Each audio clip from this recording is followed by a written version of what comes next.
Hey everyone, welcome to the 5th episode of Big Diners Reviews. Now, if you remember last week, I looked at the Inferno figure from Transformers Energon, and I also said that there's another figure that goes along with it, which I'll show you guys next week for part 3 of the Hotshot Inferno reviews. Now, here's Hotshot from Transformers Energon. This is actually one of my very first Transformers figures. I I always loved this figure. I I like the detail of it. It's basic though, but it's pretty good.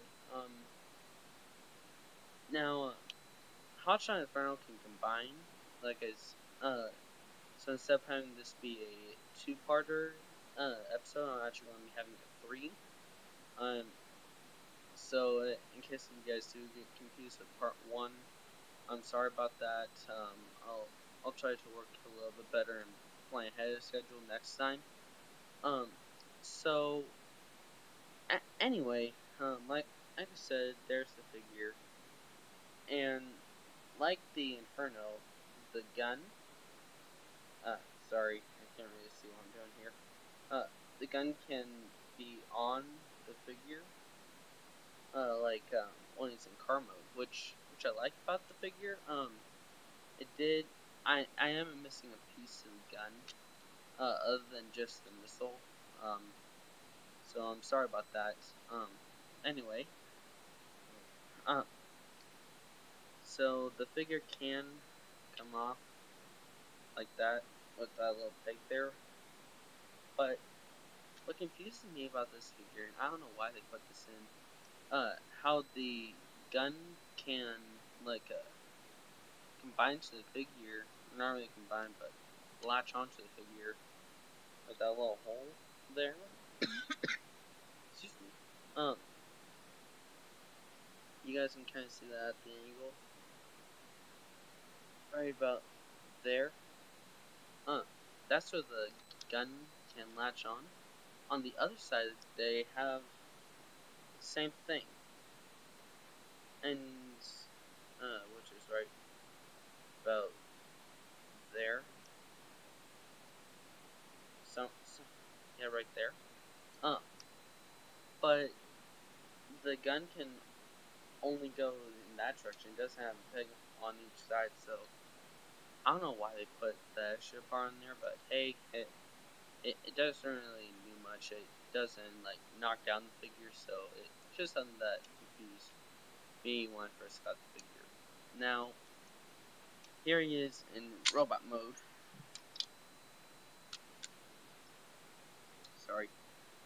Sorry this is taking so long.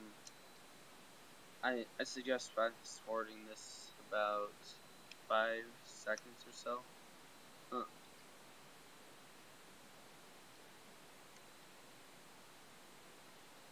I'm sorry about this.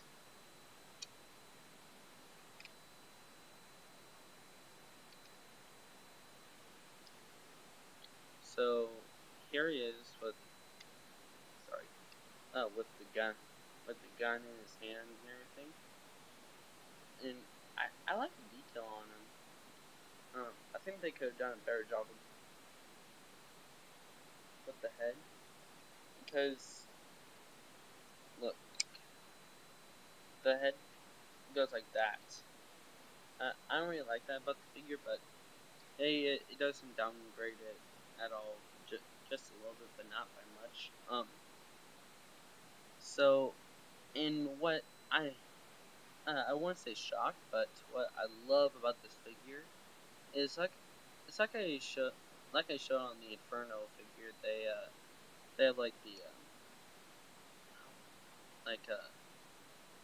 saying where the figure came from, if it came from Hasbro or made in China or the U.S. or whatever.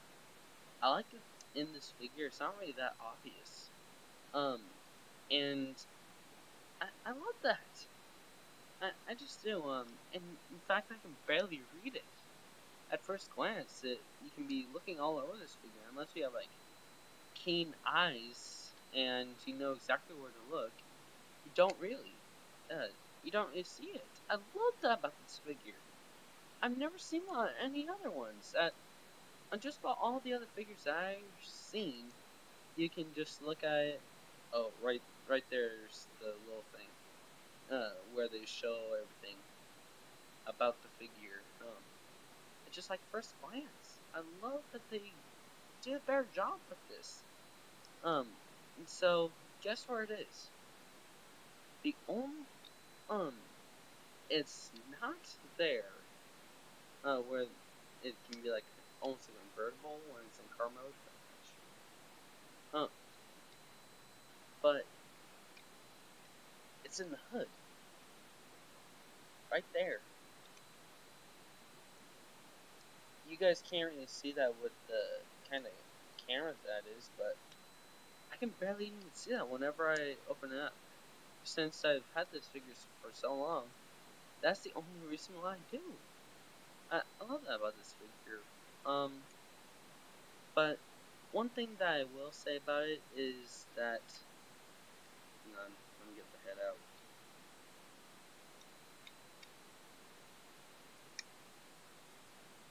Is that the doors can come off pretty darn easily, which they kind of should, but because when it's combined, the doors are supposed to come off, but they're pretty easy to lose. In fact, for like an entire year, I had lost them. I found it recently, about like 2 years ago, in one of my bins. I was looking for the door frantically. So I mean, all this just pop off like that. I like that it can be reconnected, but they can be pretty weak. And the arms are even weaker. In like this, just about whenever I have the gun in the hand, just falls down. It doesn't stay up. You have to like put the arm at an angle for it to kind of sort of stay up. And for the other hand, it's a little bit stronger, but barely. The only way that it can kind of be a kind of opposing angle, you can say, is if it's like this. That's only because of the other peg there that lets the gun connect to the car in car mode. So, overall, I give this particular figure a 4 stars. I don't like that the hands and the doors are so weak. But other than that, I think the figure is awesome.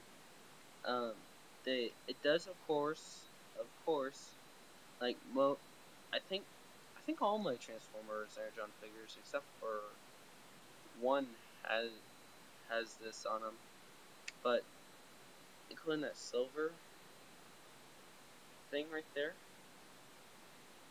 I love that it has that, just like most of the other figures.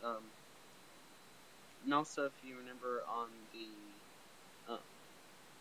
the Optimus Prime review and the Inferno review, it has like that almost Minicon symbol right there. Can't really have a center. I'm sorry that the camera's so shaky. And for the engine, it's right there. So I like that about the figure. So, like I said, a 4-star, solid. Definitely not worthy of a 5. I think part of the reason why I'm praising this figure so much is because it's one of my first Transformers figures I've ever had. When the feet do come apart, I forgot to mention that. But the feet can't really articulate that well. I kind of can, but I've seen better, like way better. So definitely a 4-star, not worthy of 5. So yeah, that's all I really have to say about this figure. I hope to see you all next week, and remember to post in the comments below, what other figures you think I may be able to review. But I don't know if I have them though, so I'll just have to look for them. So I'll try to do whatever figures you guys want me to. So yeah, have a good week, and hopefully I'll see you next time. Bye. See ya.